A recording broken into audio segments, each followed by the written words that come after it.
Hi everyone, a very good Wednesday evening. My name is Ramesh and I welcome you to today's session of Orange Tea and Thai's Consumer Empowerment Webinar. Happy New Year to everyone tuning in. As we usher in the new year, I'm sure many of you are making plans to buy a new home, be it for own stay or investment.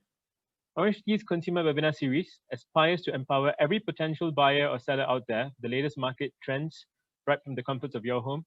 Our carefully selected speakers will be sharing with you key insights and latest research in the property market to help you make informed and prudent decisions on your future property plans. Thank you all for taking time this evening to join us for this webinar today. Our speaker for today is Mr. Raymond Khoo, Vice President of the Sales and Strategy team at Orange Tea and Thai. Raymond has over 11 years of experience in the real estate industry, and the topic for his sharing today is emerging trends in the new normal. Property market transaction volume and prices continue to be strong in these uncertain times. What makes Singapore properties shine in the midst of this pandemic? Stay tuned to know the 4 emerging trends in the market. Stay informed to be ahead of the game. A gentle reminder for listeners tuning in, if you have any questions during the talk, all you have to do is click on the Q&A option at the bottom of the screen and type in your questions.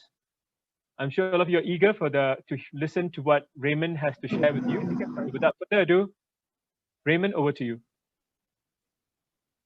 Thank you, Ramesh. Very good evening to everyone. And like what Ramesh says, Happy New Year to all of you. 2021, we are right in the first week. So let me go straight into the topic itself, emerging trends for the new normal. As we look back, 2020 had been really a very different year. We experienced a circuit breaker. Never before we had this period where we have to slow down. And right now, everywhere we go, we have to check in and check out from our safe entry, taking our phone to scan the QR codes. Working from home become the new normal, and Zoom become an integral word or activity that we do almost every other day, just like what we are doing right now. And definitely with COVID-19, one of the biggest concern on everybody's mind is about job security and recession. And this kind of is a constant reminder that's going on even every day as we watch the news. But as we look at how Singapore responded and how the market evolved through the whole of last year, this report came out to say that our economy shrunk about 5.8% for the whole of 2020. We can be relieved because we can see that the shrink was not as bad as the estimate. The estimated was 7%. And there's a silver lining in Q4, especially for the last 3 months of last year. The economy grew 2.1%, following a 9.5% expansion in the third quarter. So we can see that actually Singapore did survive the pandemic in a way. Furthermore, looking ahead of us, in 2021, GDP is projected by analysts to grow between 4 to 6% in this coming year. So this is phenomenal because this will be expected the highest growth since 2011. Why this optimism? Because of the COVID-19 vaccine, and definitely we have all believe and hope that this pandemic situation will be under control in the coming months. So looking at the economy, a lot of economists or analysts, they will be talking like, what is going to be the recovery like? Is it going to be a L shape, U shape, W shape, or even V shape? Looking at the way things are panning out, we see that it's almost like a K shape, something which a lot of analysts didn't expect. Because what do we see? We see that the tech sector, retail, software industries are recovering pretty well. But on the other hand, travel, entertainment, hospitality are still suffering from the effects of this pandemic. Straits Times also reported that some jobs are lost, but new opportunities are found as well in this new normal. Coming out from this pandemic, one thing to point out is that income disparity and wealth gap will widen further. Although we face this pandemic, but we also know how to emerge better with online teleconferencing, chats, digital marketing, is all speeding up the way that we do life and doing the economy and recovering from the economy. However, one thing to point out is that analysts state recovery likely is going to be uneven. In Singapore, manufacturing sector is leading the recovery with 9.5% year-on-year growth. This is due to higher output in electronics and biomedical manufacturing, as well as the precision engineering cluster. Besides talking about the economy, one interesting fact that I read this article in Forbes, it says that though there are lost jobs, there are recession looming and all these things that's happening, one point to note is that the greatest wealth transfer will take place in the next 3 years. This is a result of fiscal stimulus because the economy continue to be pumped with a lot of money, and money eventually will end up in the hands of people who know how to redistribute their wealth and create more wealth. See, interesting point to note is that in this article, it states that during the Great Depression, actually 1/3 of the people became poor, 1/3 of people maintained their wealth, and 1/3 became very wealthy. What are 3 keys to be that 1/3? 3 keys I share with you. Number 1, prioritize cash flow and reinvest. Number 2, make sure your wealth is sustainable. And number 3, that is, you have to believe you can become the upper 1/3. So, what are the asset classes that we can look at in the economy, in the world around us? Mainly, there are 5 main types of assets: cash, stocks, bonds, commodities, and real estate. All of us should be familiar with all these tools for investments. However, one thing we note is that most investors, or rather when they start investing, a lot of people come in with attitude of greed. And when market turns south, when market go the other way, they will try to exit because of fear. What sets real estate apart is that real estate primarily, I would say, is a needs market, because we can't not have a roof over our head. But on top of that, in the long term, it is a great investment tool. So today, I'm going to share with you how the market pan out in this economy. At the same time, why real estate is still shining so bright. Let's look at how the market pans out in 2020. First of all, we see that landed property has been really a top choice. Though 2020 was an unprecedented year, the market was still very hot, the landed market, because buyers are seeking ways to gut their wealth. In total, last year, the first 9 months of 2020, 1,142 transactions blocked for landed properties. This is even more than 2019. 2019 was 1,118. And total Raymond Khoo. value actually rose faster to 4.9 billion, 11% more than the previous year of 4.4 billion. Point to note is that the sellers ain't selling because of distress, but rather landed property is always seen as a wealth preservation asset, especially in a land scarce Singapore. Not just the landed sector, we also see an interesting phenomenon that is in the shophouses sector. After the circuit breaker, shophouse deals rose to 175 million in the third quarter from 117 million in the previous quarter. The PSF for shophouses surged as much as 40%. Why? You may ask me, how come? Because shophouses give very good rental yield and capital growth, because it has flexibility. It can become office, it can become restaurants, and also boutique hotels. And with no new supply in the pipeline, definitely shophouses demand remains strong. It's always seen like a collector's item, if you ask me.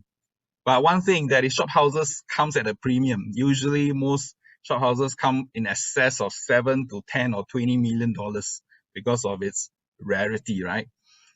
Besides landed and shophouses' strong performance, we also see that the private residential market, the private residential homes are performing well. Looking at both volume and price index, we see very strong numbers. Private home prices up 2.1% for third straight quarter gain. A total of 9,760 new homes were sold in 2020.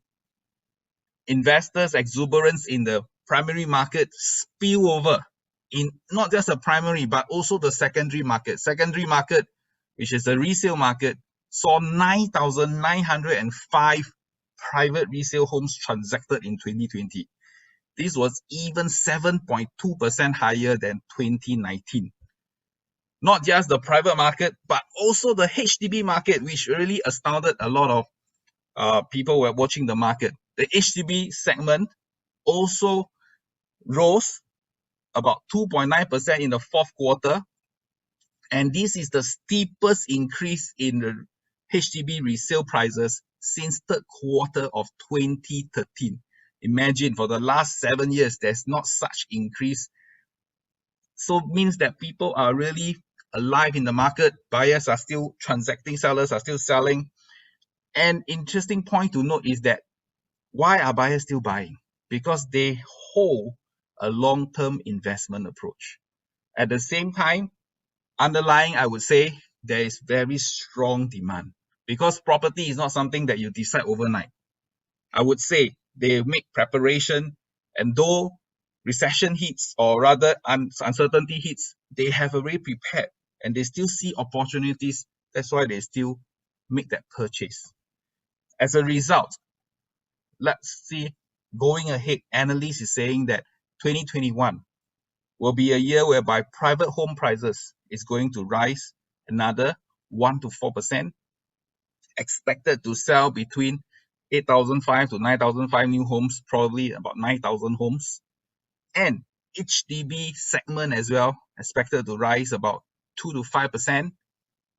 Last but not the least, resale volume is expected to increase by 10%.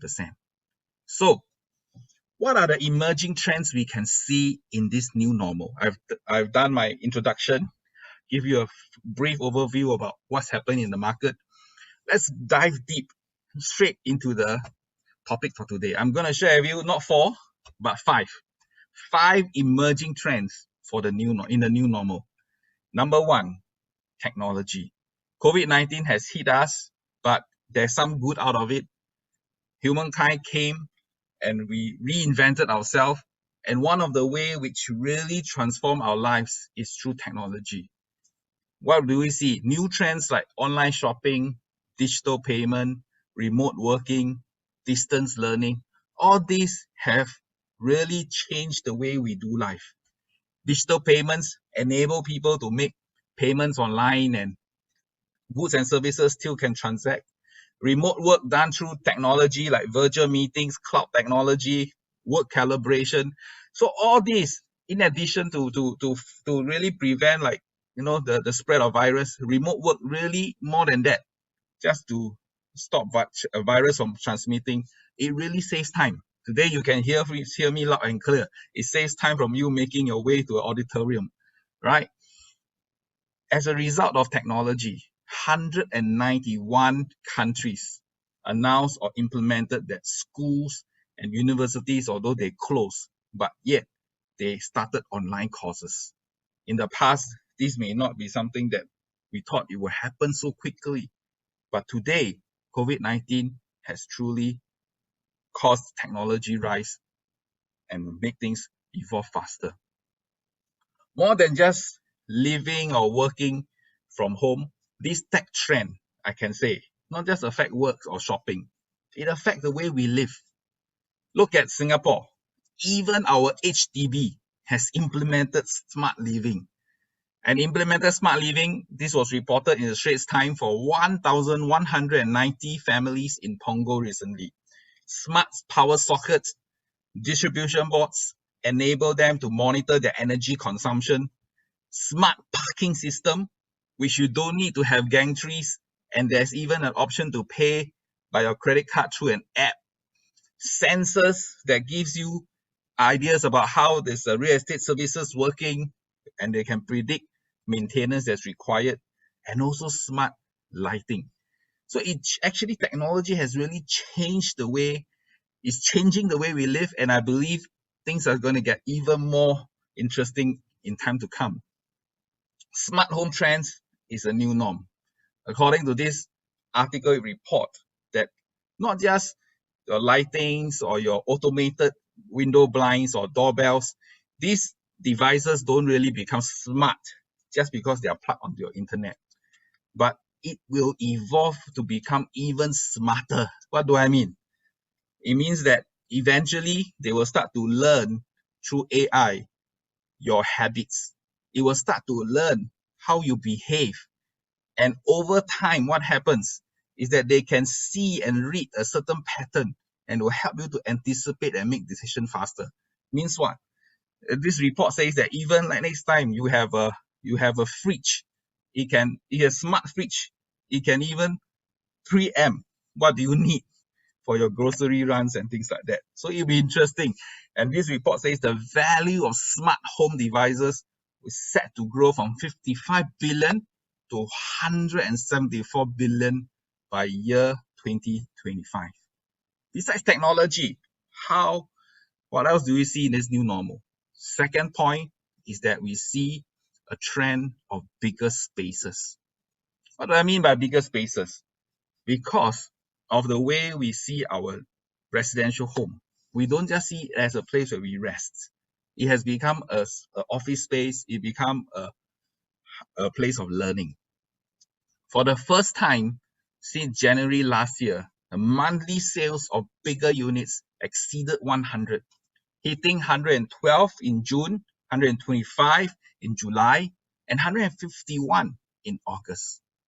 Transactions in July hit about 337, August 397. This was the highest number since January last year. Why? Because the trend is that people are spending more homes, working from home. They definitely want to look at the way the space work out for them. It is more than just a space where you live or be with your family. And as bigger units, another trend we notice, as bigger units tend to be pricier, buyers don't mind moving further out to suburban or city fringe in order to find more affordable units. This work from home trend also changed the way that developers design new condo blocks. Instead of building more just space, but they'll change communal facilities like pavilion and barbecue pits. They will add more things like co-sharing spaces for reading, for working, equipped with Wi-Fi or even the 5G network. So we see this trend. You can see a rising trend from June, July, August onwards, and especially the OCR sector and also the RCR sector is seeing more transactions for bigger spaces to fit their needs. Number 3, besides technology and bigger spaces, strong underlying demand. What do I mean here? The MES came out with an article somewhere 1st December to urge prudence in property purchase because he wants to remind Singaporeans that, hey, you have to be prudent. We see that Singaporeans account for more than 81.9% of the transaction in the third quarter, according to MES. So definitely the government is coming out to warn us, and because it is a big purchase, definitely they do not want people to haphazardly go in. As a result, to promote prudency, we see that the COH came out in September to disallow developers from reissuing options. This move, I believe, definitely is to encourage financial prudence. Make sure that buyers only commit when they are ready to exercise the option within the validity period, meaning there's no multiple reissue of options from September onwards. However, what did we notice? After this no issuance came out, despite all this restriction, what happened? The sales continue to do well. Penrose sold 341 units in one day. Landmark sold 90% of their 120 units launched. Clavon sold 70% of their 640 units. All these projects show that the underlying demand is so strong that despite a new stock reissuance of option, buyers still think that, hey, there is still opportunities and it is still a right move to buy a property, because they take a long-term approach. Planning to buy a property is not an overnight decision. And of course, I also think this probably is due to one of the factors is that there's 24,000 HDB owners who reach MOP status. The dream of owning a condo is still one of the desires of aspiring Singaporeans. Looking ahead, not just talking about the launches, not just talking about HDB. One more thing we have to see why is there a strong demand is that buyers recognize a dwindling supply of unsold units. Unsold units fallen to 26,578 from the peak of 37,799 in 2019 Q1. Number of unsold units was 23,000 when the collective sale of Shunfu happened. So we are just like another 3,000 units to go. In May 2016, if I want to remind all of you here that 2016 Shunfu en bloc happened. Following that year, in June 2017, Eunos Vale en bloc happened. And this kickstart the en bloc fever. Why do I say kickstart the en bloc fever? Before that, it seems like this en bloc tendency or this word has went out of the developer's mind. The last one that was done, the big deal, was Farrer Court, which is almost like more than 10 years ago. Each owner in Eunos Vale got about 2.3 million from this en bloc. So after that, a slew of en bloc happened. Let's look at the supply. Let's look at what's the take-up rate in these projects, in this en bloc fever that took place after Eunos Vale. Jetscape, which is formerly the Shunfu Vale, today, or rather as of yesterday, all these figures that I'm showing you right now is with respect to yesterday, all right, 5th of January. Jetscape today is 90.76% sold. Living with You, only 96 units to 100% sell out. Park Esta, which just now I mentioned, Eunos Vale, formerly, is 98.22% sold. Only another 25 units is totally sold out. Sterling Residences, a GLS land, 94.6% sold. Only another 68 units to go. Riverfront is 92.22%. Only another 115 units to go. Affinity at Serangoon, 865 units sold. Just another 100 over units is sold out. Florence Residences, 67.3%. Another 32% to go. Treasure at Tampines, the biggest launch, 2,203 units. Altogether, 77.35%. So outstanding results. Last but not the least, Park Clementi's, the last one to be launched, is also 71% sold. What does this tell us?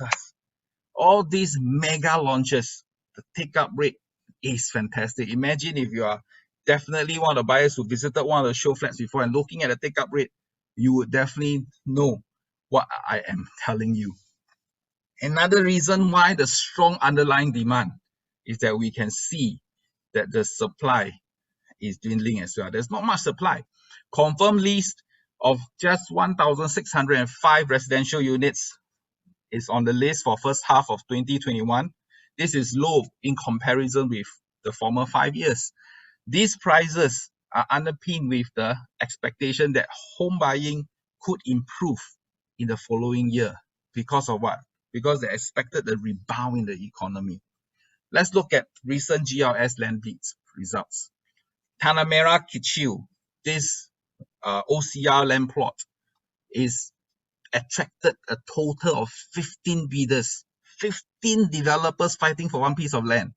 The emerging winner got it at 930 PSF PPR, expecting to sell 1,007 to 1,008. Another one is Yishun, EC. This plot attracted 7 bidders, transacted at 576 PSF PPR, expecting to sell at 1,001 PSF. As the article says, there is an increase in confidence among the developers because the economy has seen its worst and expecting to return to growth in the coming year. So developers are optimistic. There is an optimistic feel in the market that it fuel this talk that probably there will be an en bloc revival. Wow.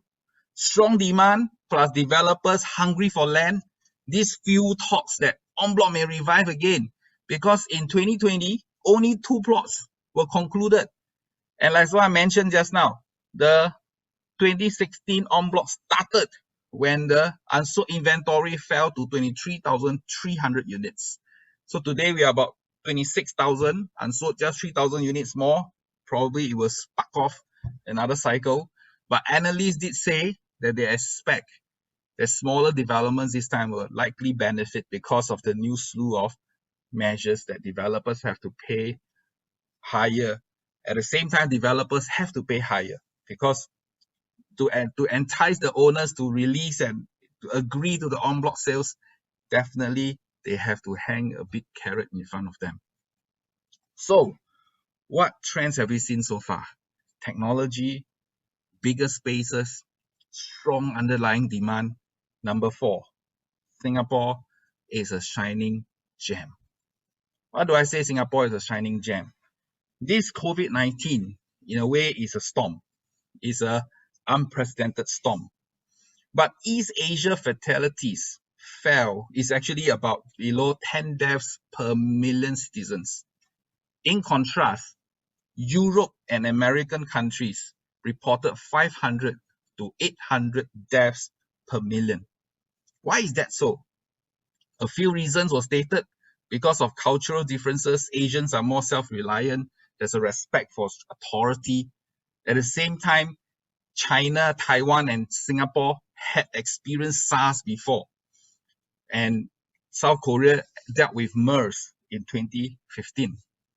Once COVID hit, Singapore was very aggressive in imposing restriction, took very strong actions against rule breakers.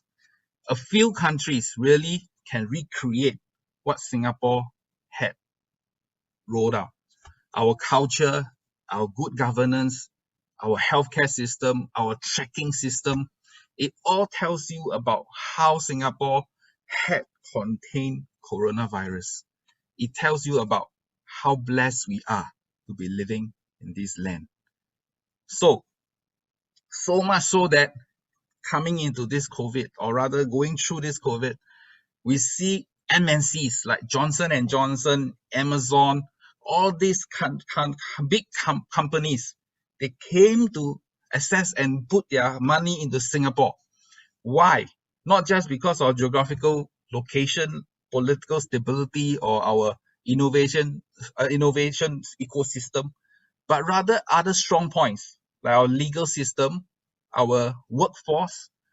All this, I can say, is all strong points that Singapore, as what one of the CEOs said, Singapore is pro-business, ranked as one of the friendliest countries to set up a company and continue to be a regional headquarters. So definitely, we are a shining gem in the midst of this pandemic. Companies like Tencent, Zoom, ITE, at the same time, all came to come into Singapore. Deloitte reported that there are so many benefits to put a regional HQ in Singapore. One of the best reasons is that the tax environment and our role as a financial and economic hub makes it a fantastic choice in this region. We are also given this award that we are top in Asia Pacific most innovative nation. This is not a mere easy award. We outbeat countries like Norway, Switzerland, Denmark, and even Sweden. It's ranked across 131 economies based on 80 indicators. We emerged champion because of all these factors. And I can say we should be proud to be Singaporeans. But more than just what we did during this COVID, how about looking ahead? What's ahead in our country? What's ahead in our real estate scene, or rather our development?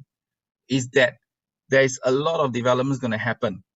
Our Changi Airport, of course, I believe one day flying will resume back to normal. T5 will increase capacity from 50 million passengers per year to 135 million passengers by the end of 2030. Tuas Megaport will increase the capacity more than double to 65 million units of cargo, doubling its current port capacity.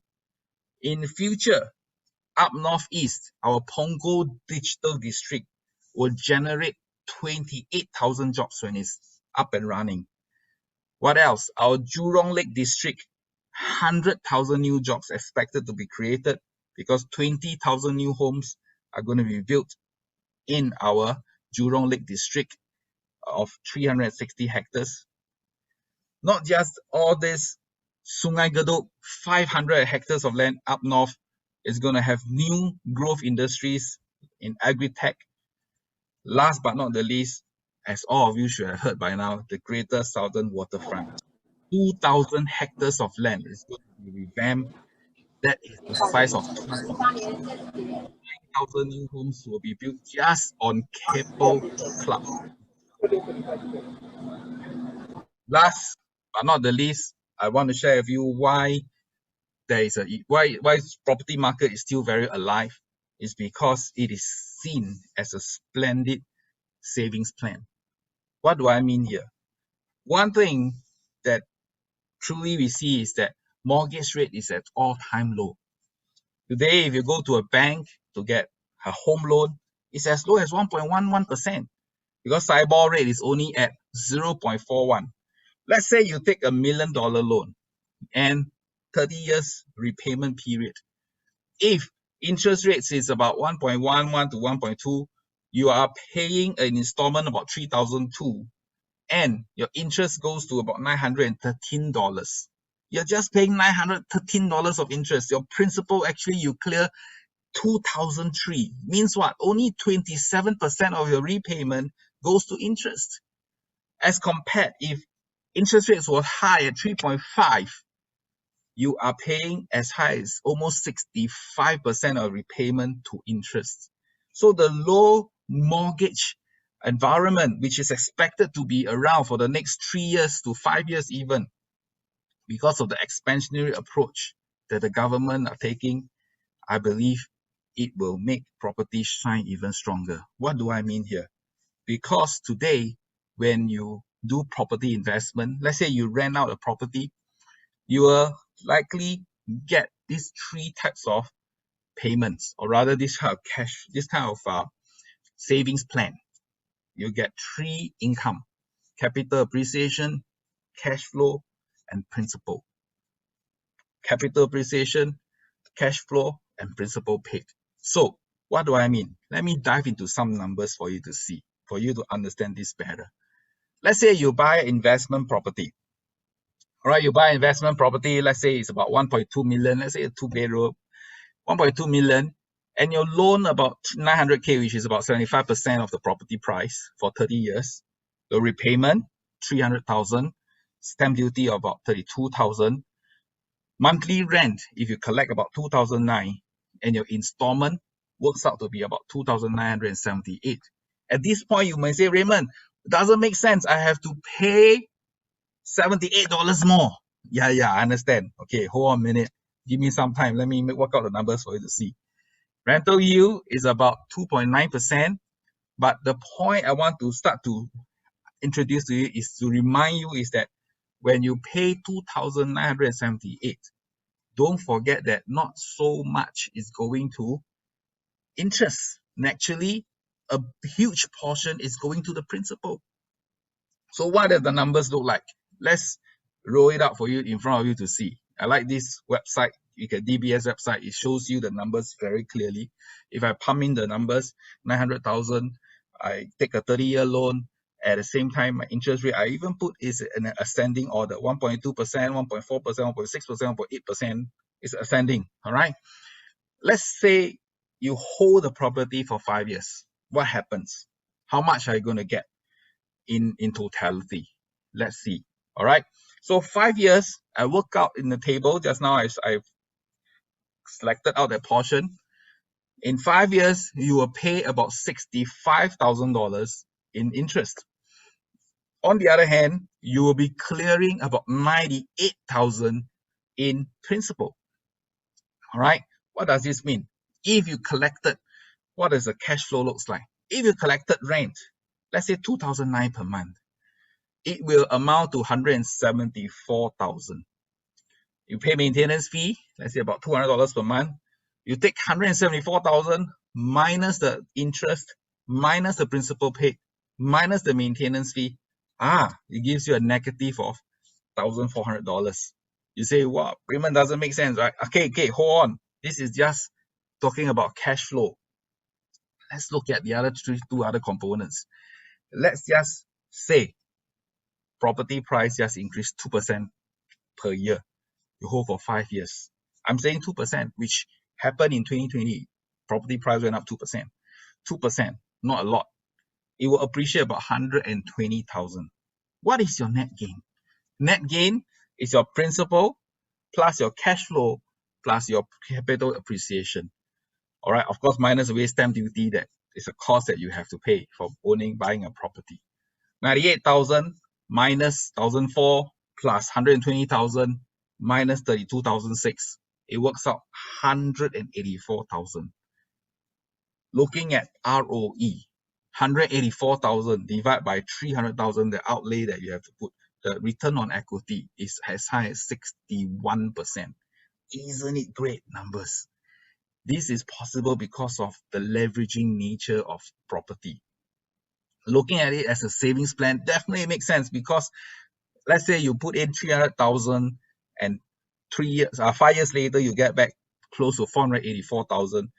It really helps you to save, and every 5 years you can just do this savings plan.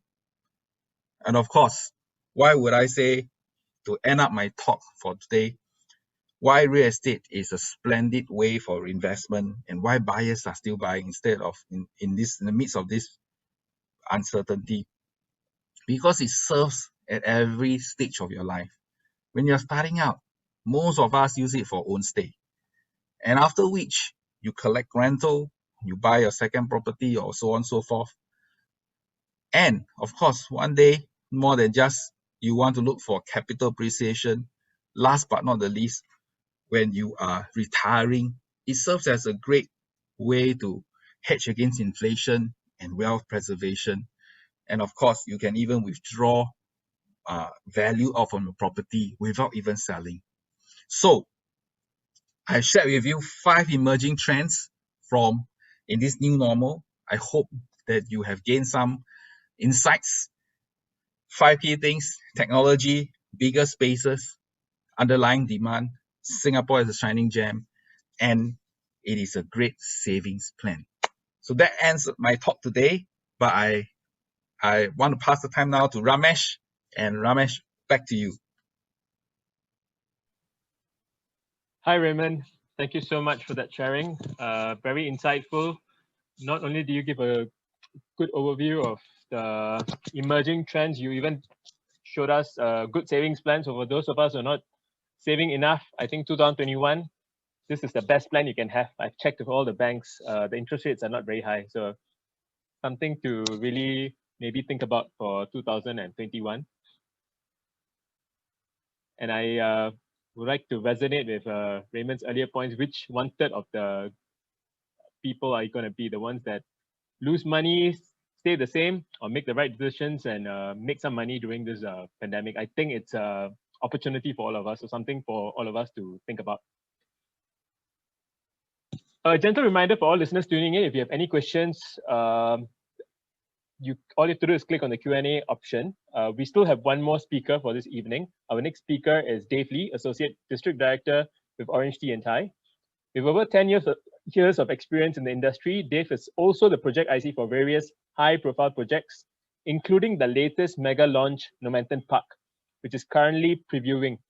And for those of you property hunters out there who are still looking for a new home, I request you to stay tuned for some more time to hear Dave talk about Normanton Park, the key reasons why you should consider this seriously, and his own views, because he has been on the ground for the past 1 week during the preview.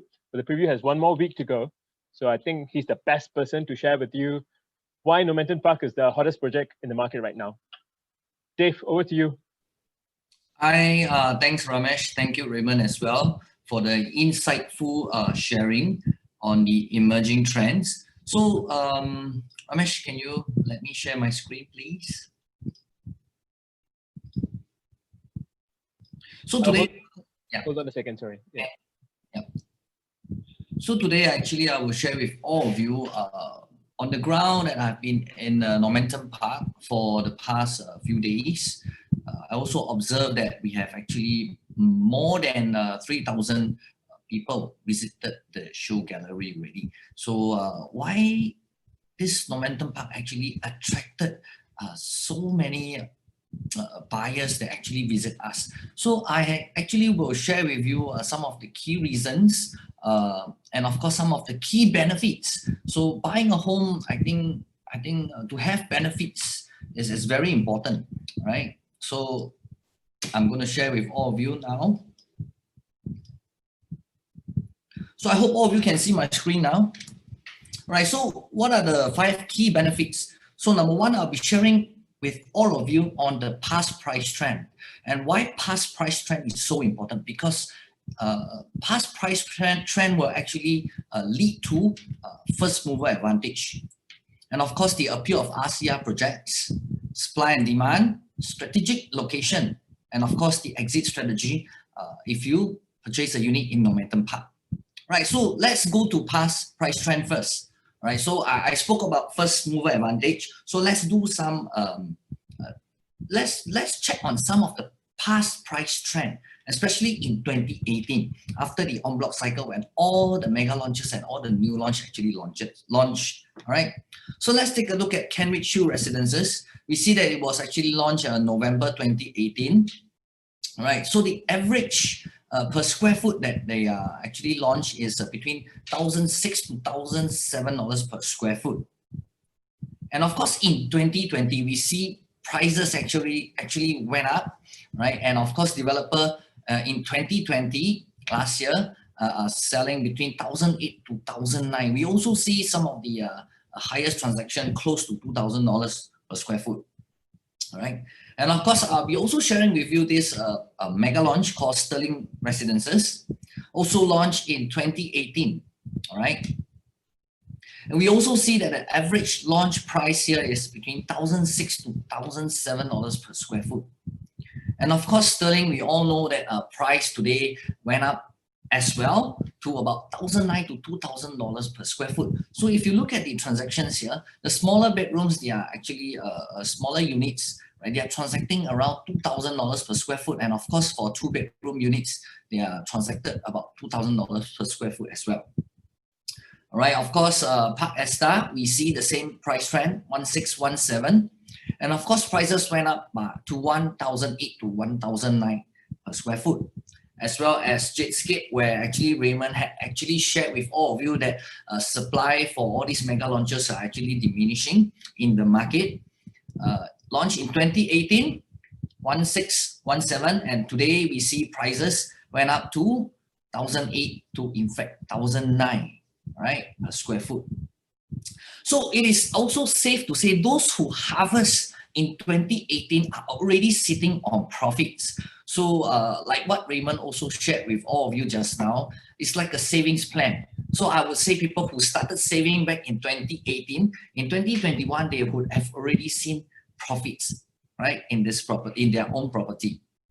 So we also spoke about Normanton Park. So let's take a look, right? Let me share something very interesting with all of you.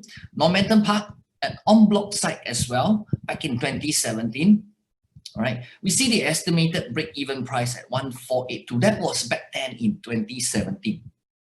But because of COVID-19, right, we see that there are steps to curb transmission for COVID-19 will actually, in fact, raise construction costs by approximately another 5%. So the new break-even would likely cross 1,005 per square foot. So we see that this would be the new break-even price for the construction for Normanton Park. So today, if I can bring you back to 2018, what would all of you do? Right? Where prices start to slowly come up here at this point, all right? And the good news I want to share with all home buyers today who have locked in, Normanton Park will actually launch at an average of 16xx to 17xx per square foot.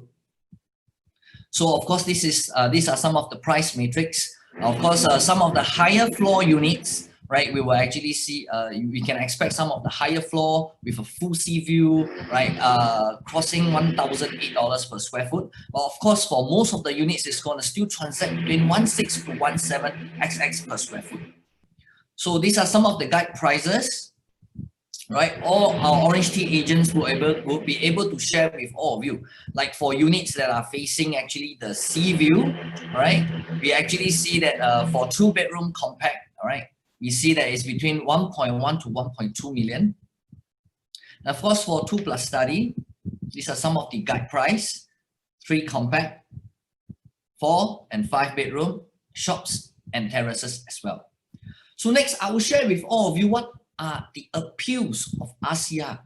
Right? Raymond spoke about volumes went up, right, after the circuit breaker, right? And of course, in phase 2, we see that volume actually went up significantly. We have crossed more than 1,300 units sold, right? Of course, for new launches and existing launch, it actually outperformed 2019's volume, right? In terms of a month-on-month sale, all right? Quarter-on-quarter sale as well. And of course, after the guideline, we see there was a slight dip. That's because there wasn't any new launches in October. But in November, once again, even though the government actually stepped in, URA, with the no reissuance of OTP, even with new launches, we still see volume went up as well. So when we look at the transaction volume, I'm sure most of you would also be curious which sectors, right? Which sectors are actually performing well? Let's take a look. So in fact, RCR actually performed well in Q3 2020. So let's take a look at this portion that I'm going to share with all of you, right? After the opening of the phase 2.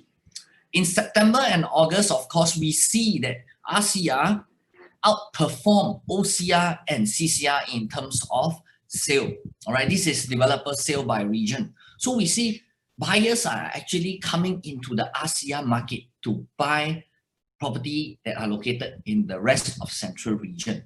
All right, and of course, why are buyers taking this step to buy a RCR project? Why? Let's take a look. All right, Normanton Park will also be an RCR project. All right. And we see that the average per square foot, right, for the current 2021 prices are between 1,007 to even like One Pearl Bank or even Avenue South. We have reached a high of $2,400 per square foot. Even for Park Clementes, we see the average per square foot at 1,643, and of course the highest per square foot transacted for Park Clementes is 1,762. So I will say Normanton Park, if we were to launch an average of 1,617. Our price will be very, very close to a OCR project as well. So why are buyers taking action in RCR region? Let's take a look at this chart here. We know that there are only a very few launches RCR coming up in 2021. And of course, if you were to look at the land cost here, and of course another project called Live at MB, we see that there's a difference of about $300 per square foot in terms of land cost. So after construction costs and of course marketing costs, we can expect Live at MB to actually launch between $2,000 to $2,200 per square foot. So RCR, for RCR project, most have already launched here. We see from January to September 2020. And of course, Momentum Park could possibly be the most attractively priced new launch at RCR in 2021. So next, I will be sharing on supply and demand. All right. Raymond have also shared with all of you, many of the new launches actually launched in November, actually have very strong take-ups, right? And of course, we also see supplies are actually diminishing, all right, here at this point. And of course, fewer land sales. So this is one interesting thing that to share with all of you out there. So Raymond actually also shared for this Tanah Merah site, this government land sale, we actually attracted 15 bidders for this particular site. So the break-even is estimated at 1,512, as also Raymond have also touched on. It's going to launch this project in OCR. It's likely going to launch at $1,007 to $1,008 per square foot. So if you look at this master plan, this map here, Tanah Merah site is actually located on the east region. So where is Momentum Park? Momentum Park is actually located at the rest of central region, right? Highlighted in the orange area here. So there's also another two parcel of land, right, that is going to be released in June 2021. There is these two particular sites at Slime Barrack Rise, Parcel A and Parcel B. So these two sites also located in One North, right?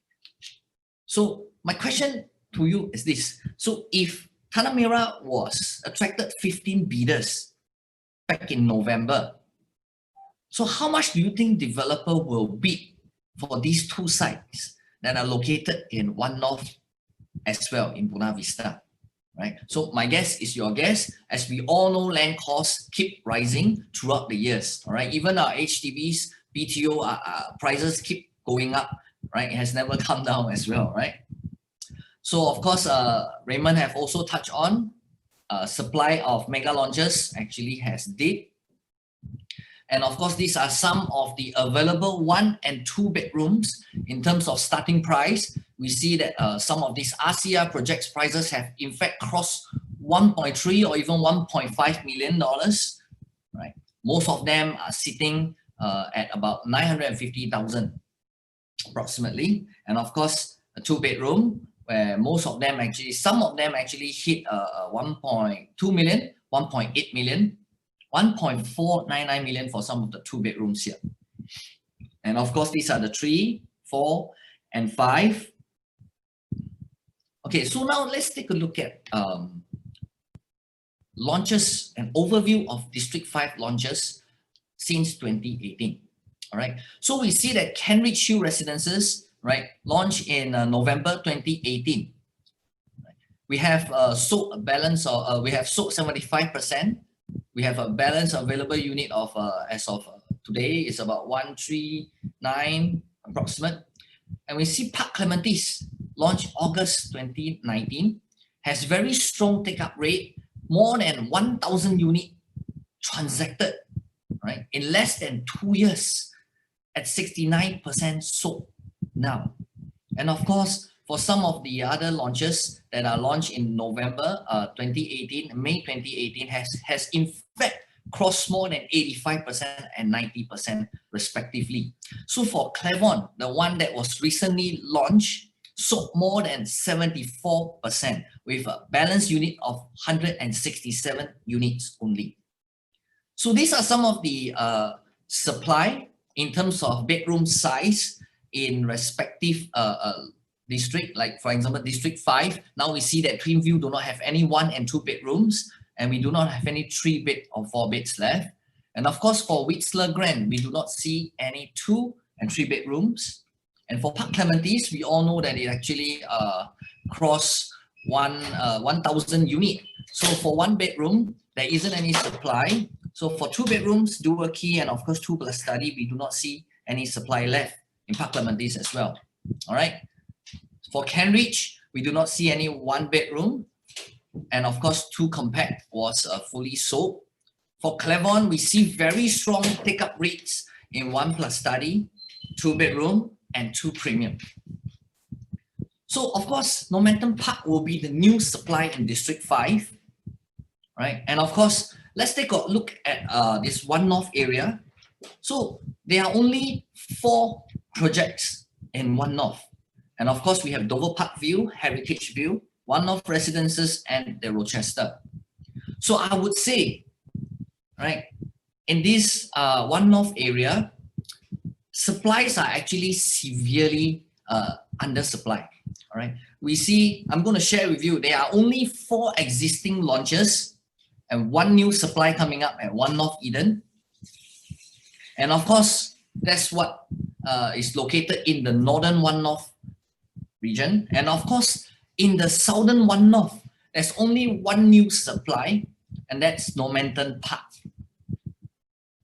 So let's take a look at the price for Normanton Park. All right, it's going to be priced very attractively, right? 1 bedroom from 7 to 900 XX, where most of the projects are actually sold out in District 5. For 2 bedroom, it'll be between 1 million, from 1 million for of course Park Clementes and Cambridge, we see prices. And of course for Triling, Twinview, and Clermont is fully sold out. And these are some of the very attractively priced units in Normanton Park. So let's understand why Normanton Park will be located in a very strategic location that is very, very important for property home buyers in today's market, right? So of course we see that Normanton Park is an RCR project, right? It's located within the central region, all right? It's within a Queenstown planning region. From Normanton Park, we are 11 minutes to both CBDs, 3 minutes to One North Business District, and of course we have the NUS 3 minutes drive away as well. All right, it boasts excellent location because it's located right smack in the middle of Singapore. We also see transport by vehicles. We are actually very, very connected to many of these amenities, of course, business district in Singapore. And of course, this is also super important for home buyers, right? And of course, also super important for investors.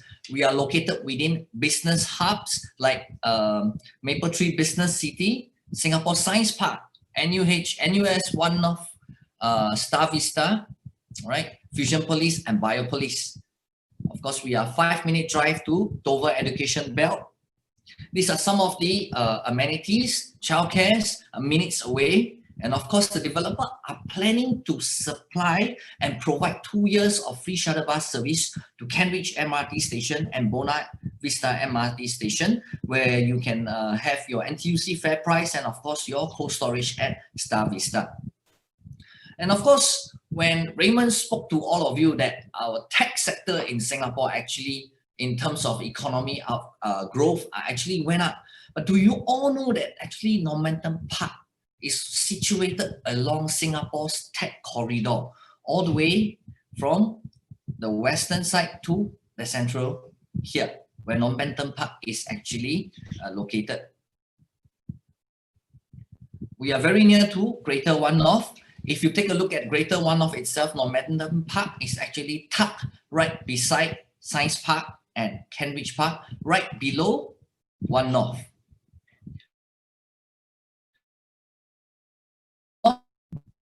They actually have One North, if you ask me, was actually conceptualized in 2001. So JTC was actually appointed to lead the master plan and develop these 200 acres of development. And of course, today, One North has grown to become an icon of Singapore knowledge economy. And of course, many jobs here, many tenants can be found here as well in One North. All right. Some of the big players have actually moved in, like Grab, who had a headquarter there. And of course, One North is going to have an extension, a Dover Knowledge District here. And these are some of the big companies in One North. We have MediaCorp, Walt Disney, Shell, P&G. And of course, for Science Park 1 and Science Park 2, we have some of the We have many MNCs companies. And of course, for NUS, all right, it's voted Asia's #1 university, all right? And of course, we have more than 50,000 students and staff here. So today, if you are a home buyer, and of course you are investors as well, if you are working here or if you are planning to buy a unit to rent out, all right, these are very good numbers, very healthy numbers that you can look at. And of course, if you ask me, because we are very near to this tech corridor, I'm going to share with you also, for fresh grads, 8 out of 10 highest paying jobs are actually tech jobs, right? Out of these 21, right? With a gross monthly salary, and of course they are above the 75th percentile, all right? So in summary, less too many numbers for all of us to digest. So I'll put it in very simple summary for all of you. 50,000 knowledge worker, 400 leading companies, 800 innovative startups, 300 MNCs companies, 10,000 jobs, 28,000 undergrads, 8,000 postgrads, 8,000 staff in NUS, and of course, all in total, we have more than 120,000 jobs opportunity in this greater One North area. All right, and of course, if you are buying for investment, so these are your potential tenant pool with high income, like researchers, engineers, specialists, professors, research and development researcher, and analysts. And of course, if you were to look at this master plan planning, we see that one Momentum Park is tucked right at the bottom of One North, and of course, we are located right at the bottom of Business Park, education site, hospital, and plenty of great investment opportunity here. All right, and of course, for second CBD, another 10,000 jobs coming up. Jurong Innovation District, like what Raymond has shared with all of you, right? We are actually 17 minutes drive away to Jurong Innovation District and 11 minutes drive away to the second CBD in future. So what are your exit strategy? So let's talk about the future potential. So buying a home, knowing your future potential is very, very important. All right. So the next future potential I will share with all of you is the Greater Southern Waterfront. We are only 5 minutes drive away. And of course, in the National Day rally back in 2019, our Prime Minister, Mr. Lee Hsien Loong, actually said they have plans and to transform, all right, it into a new major gateway. And of course, he called it the Punggol by the Way, if you watch the National Day rally. And how big is this development? So today, if I'm a home buyer, where do I put my money? But first, we have to ask ourselves, where does the government put the money? Where the government put the money is where you can put the money in as well. And of course, if you look at the Greater Southern Waterfront, it's 6 times the size of the current Marina Bay.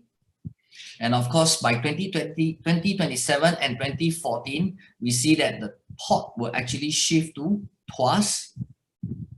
And of course, Raymond spoke about Keppel Club lease will expire in 2 years' time. That was back then in 2019. And of course, it's going to expire today. And it has enough land to build 9,000 housing units, all right? And of course, several big companies are already in this. They're going to build more homes. And of course, let's talk about play. All right. We all know where is St. James now. And of course, these 2 power station A and Power Station B, they're going to be redeveloped, all right? Redeveloped into a place like our current St. James Power Station. And of course, this Brani Terminal, once it's moved out, they will be transformed. They will be turned into an attraction, just like our Universal Studio at Sentosa, and it will also serve as an extension of Sentosa as well. And of course, our rail corridor, because of Kent Ridge Park and some of the park that is very well connected to Momentum Park, we will serve as one of the place to pass through the rail corridors. And of course, under the master plan itself, we see that there's a new future road under the URA master plan. All right. So they are actually going to be surrounded by employment cluster. We see here where more employment cluster can actually, you can actually potentially rent, or even if you work here, you can actually travel home nearer. All right. And of course, after putting in this image, we see that you can actually move downwards towards second CBD and even towards the CBD. So by 2025, we also have the full circle line coming up where 3 new stations will be completed, all right, Keppel, Cantonment, and Prince Edward. And of course, after these 3 was built from Harbourfront, it will connect directly to the Marina Bay area. And of course, more business space are actually expected in One North area, where you see all these circle up place, all right, all these circle up. You see that they are actually not fully developed yet in One North. If you were to drive to the actual site, you will see that these circle up places, right, and I've actually highlighted to all of you, you will realize that they are actually empty lands now. They have yet to develop. So expect more jobs there, and of course expect more tenants there if you are buying a home for investment.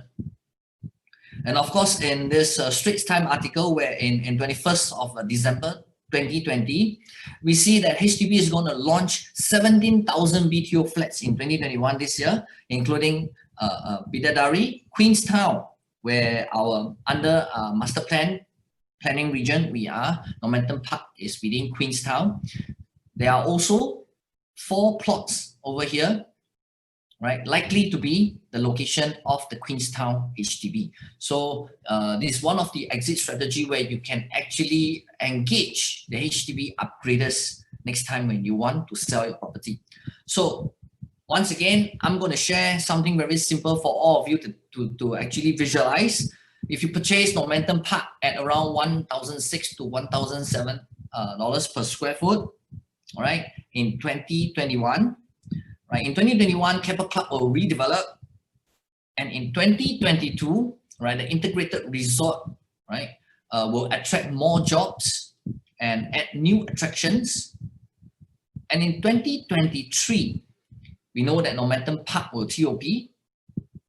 And in 2025, when the full circle line is completed, in 2027, Dover One North extension of the Dover Knowledge District will be up and running. By 2029, the relocation of the port to Tuas to free up land for more attractions. And of course, by 2029, Queenstown HDB upgraders, which is 5 years MOP. So by 2020, this 10 years plan, all right, and of course, with so many exciting developments coming up, will Normanton Park in 10 years time reach $1,900 to even $2,000 and beyond, right? With so many exciting developments coming up, I'm sure the Normanton Park is really going to be very optimistic in terms of capital appreciation, right? So next, to share with all of you the same developer, Kingsford, I will share with you some interesting insights, all right, that I have gathered. So their past project, Kingsford Water Bay, we see that this particular unit 0307, right, buyers who bought this unit back in April 2018, in fact, paid the price of but for the same size and same at 0907, we see prices actually developers sold back as a new launch, a new sale back at 2015. They purchased it at 1.111. So Normanton Park is a new launch coming up. All right, of course, this is the preview period. So why am I sharing with all of you? Why am I sharing this with all of you? The reason is very simple. Because the developer will actually slowly increase their prices as more and more units are being sold. So this is also another perfect example. 0401, who they bought it at 918 back in 2017. All right, and of course, for people who bought it, for buyers who bought it earlier, 0901 at a higher floor bought it at 830,000. So when you sell, when you exit, we also realize, all right, those who purchased earlier had an advantage of $74,000, right? Those who bought 1 year later, all right, at the same stack 63 here, 1563 and 763, all right. In fact, people who bought later make lesser profits. So it is very important to actually buy a new launch at its initial stage. And of course, after sharing with you the exit plan, I just want to share with all of you, most of the transactions, in fact, for most of the units price for Momentum Park would be between 1 million or below 1.5 million, right? And of course, we see that below 1.5 million transactions in 2018 to 2019 is very healthy at 11,300 approximate. And of course, 1 year later, we see this bracket, all right, below 1.5 million, we see transactions are still very healthy.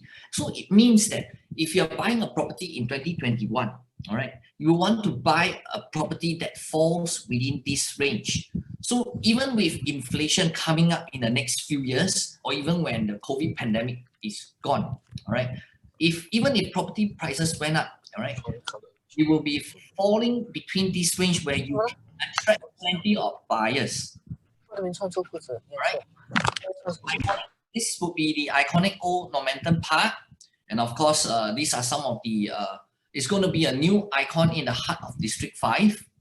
We see that the target TOP is 2023 Q2 2023, and of course, let's share with you some of this information called the 100% quality mark achievement prior to TOP. So I'll share with all of you why this is so important. All right. So the developer actually engaged China Jingye Private Limited as their main con. So this particular main con, all right, actually we see that the national average here is in the orange. For this particular main con, we see that they actually hit their average score more than 90% for the last 3 or 4 years. So why is this very important for Momentum Park owners? Because for Momentum Park owners, all right, all units, of course, for Momentum Park buyers, all units have to go through BCA quality mark check, all right? Like the flooring, the bathrooms, they would have to be ponded for 24 hours to make sure there are no signs of leakage. And of course, the components in the units, the mechanical and electrical fittings, the ceilings, the doors, the walls to make sure there's no water seepage, and of course the window as well. So of course this QM scheme was voluntary scheme, right? Of course, close to 84,000 units in Singapore actually committed to the QM scheme since 2002. So for this particular project Momentum Park, all right, they are required to have full assessment of all 1862 units before they can obtain TOP. So for home buyers out there who are looking to buy a project and of course buy Momentum Park, you can have quality assurance because all units have to go through BCA quality mark check. All right, and of course the source of this article is from Ministry of National Development. All right, and of course I also want to share with you the maintenance fee. We have actually very attractive maintenance fee from 1 bedroom to we see that maintenance fee did not cross $300, and of course for premium all the way to terrace, the maintenance is only not crossing $400. And of course, if you take a look at Momentum Park, it actually has 360-degree view, right? So what is on the other side of Momentum Park, we see that these are some of the black and white houses. So units that are facing downward south, they would be facing the sea and the park as well. All right.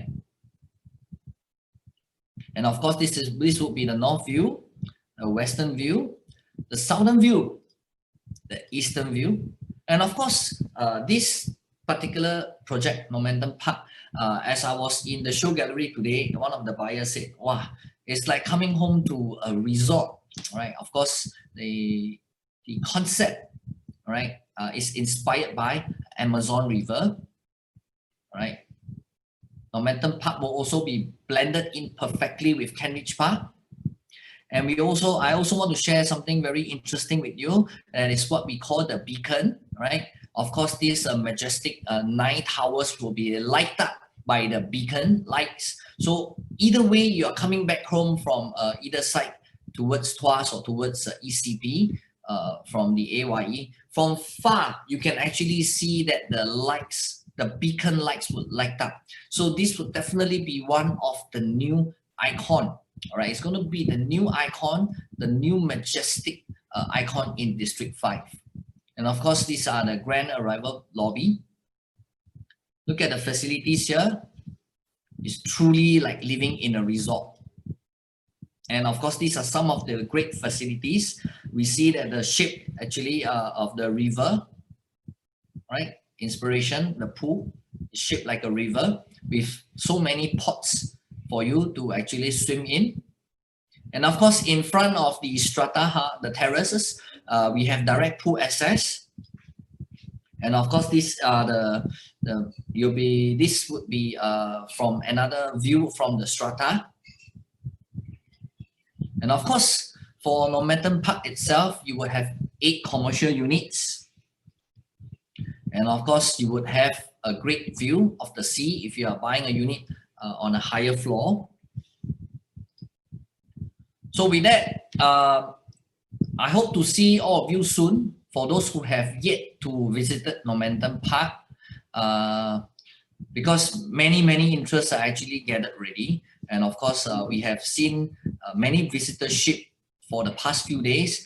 I think as of today, we are close to having 4,000 visitorship. And I'm actually very amazed by the visitorship because this is a COVID period where visiting of the show flat requires appointment booking. And of course, with all the social safe distancing measures kicked in. So it is really seldom seen where there is a launch where I've seen so many people in the show gallery. So with that, I hope to see you soon, and I'll pass it back to Ramesh. Ramesh? Wow, thank you, Dave. I think you put in a lot of work into that, from covering the macro location to micro location to the development itself. I think it's a very thorough presentation. Thank you, Dave, so much for your time and really putting in all the effort to share more about Momentum Park, which is previewing now. So our listeners tuning in, if you're convinced that this is something that you want to consider seriously, please feel free to contact any of the Orange Tea and Thai agents who have invited you to this seminar. I think they are they'll be more than willing to make an appointment for you. Also to note that due to the safe distancing measures, there are only limited appointment slots every day, but we still have 7 days of preview. So do contact our Orange Tea and Thai agents, and they'll be able to advise you what are the available slots you can come down to view the sales gallery. We can now open for the quick Q&A session. A gentle reminder, if you have any questions from what you've heard so far, you can type into the chat or you can type into the Q&A room as well. We will be glad to answer any concerns or questions you have about the property market or about Momentum Park. I already see one question. Dave, I think this is for you. I think it's about the location of Momentum Park. One of our listeners feels that it's because it's the southern part of One North, isn't it too far from the heart of One North? Very specific. So what do you think? Is it? Okay. Yeah. So what do you have to say for that? Is it convenient? I mean, we have been to that site quite often. So is that location convenient for maybe workers who are working in the One North area? Yep. Okay. To actually answer this question, as I was walking around the ground, I heard some of the investors actually said this, right? In the northern One North site, all right, there are actually supplies for 5 coming up. In fact, with the new land, 2 more land parcels coming up, you are going to have actually 7. But for rental price for 1 bedrooms there, one-off residences, they are actually transacted more than $3,000 for 1 bedroom. So in the investor's point of view, when I sat down with them, what they shared with me is this. So today, if I'm buying it and rent it out to a tenant, okay? So a tenant's point of view is, I want to save money. If I can rent Momentum Park 1 bedroom between $2,500 to $2,008, I would save actually $700 to $1,000 in terms of rental. So as a tenant's point of view, I don't mind saving $1,000 every month. And of course, I have a shuttle bus to the northern one-north area. And it's only a few bus stops away. Even if you take a public bus, it's going to be 3 or 4 bus stops away. So tenants would actually sacrifice, just being slightly away from them, and they can actually save a lot of money. And of course, when Momentum Park is fully built up, it's going to be a new facelift, new facilities that they can actually enjoy.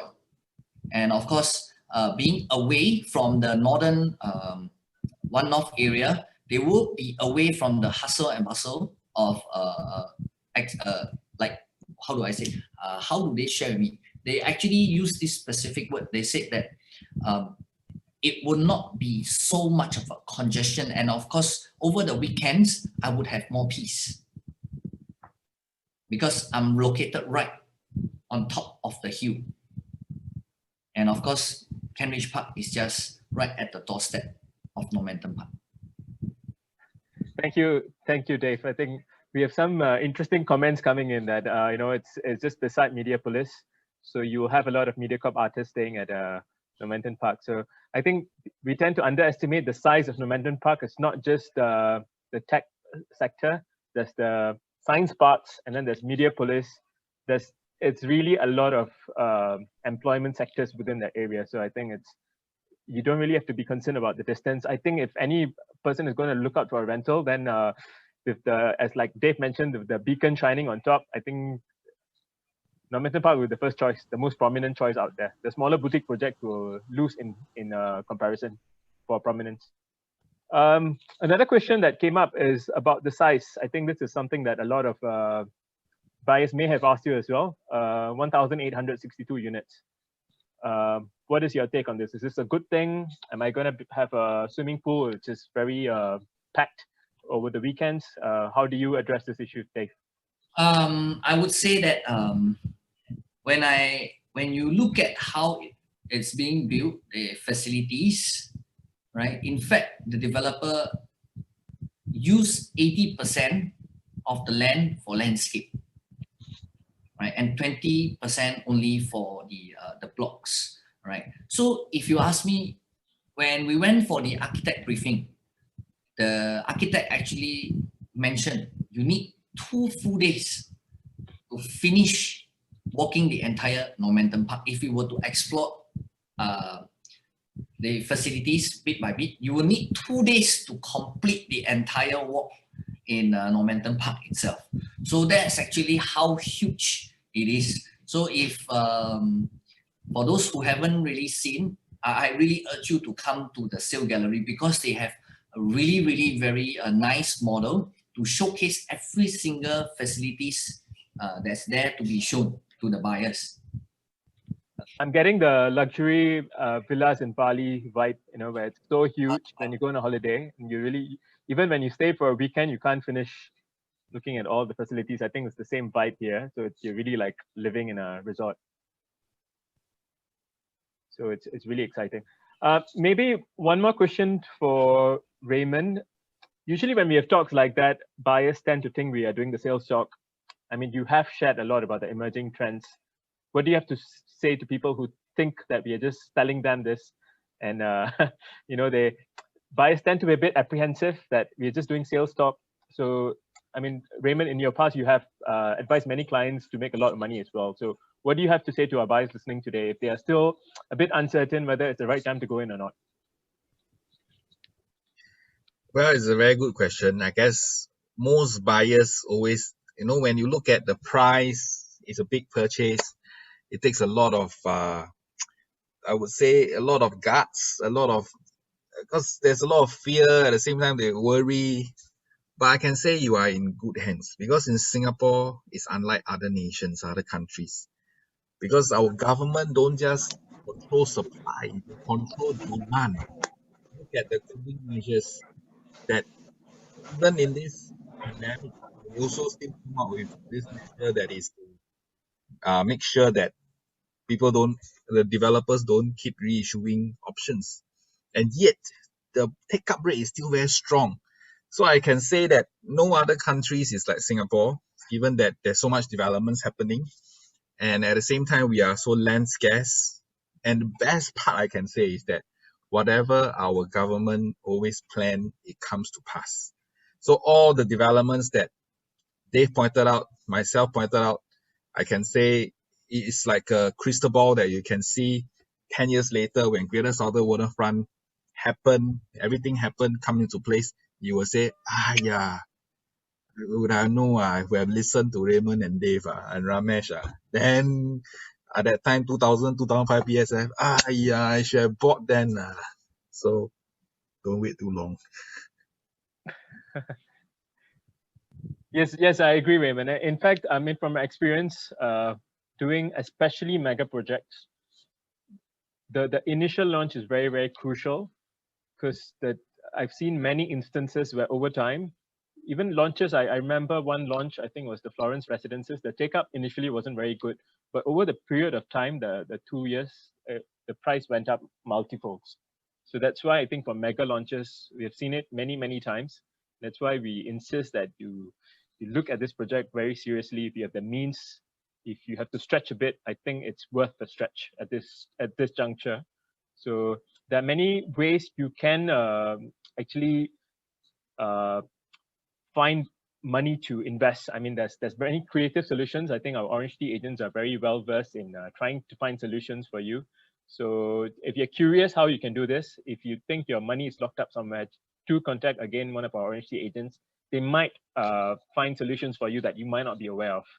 So I think the best thing you can do is at least do a due diligence for yourself. You know, what's like Raymond shared earlier, there are many places to put your money, I think, but this has always been one of the safest and best savings plan that you can opt for in Singapore. So I'm looking for any more questions.